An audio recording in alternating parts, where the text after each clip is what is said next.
Hello and welcome back to HardReset.Info. In this video I'll be showing you how to delete personal voice on iPhone 16. Let's begin. So first we want to go into settings, then we want to go into accessibility. Here you want to scroll all the way down and then hit personal voice. Then we choose our personal voice that we want to delete. So I will delete Simon's voice. Now we have to enter our passcode here. And at the bottom we can see delete. So we simply hit delete. As you can see, now we can delete voice or voice and recordings. I will choose to delete only the voice itself.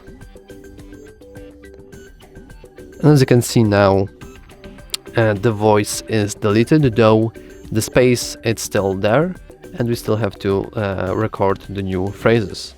So we can go back here again and click delete.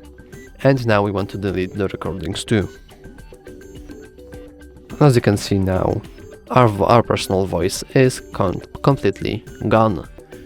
And that's all for this video. If you found it useful, please remember to like and subscribe. Thanks for watching.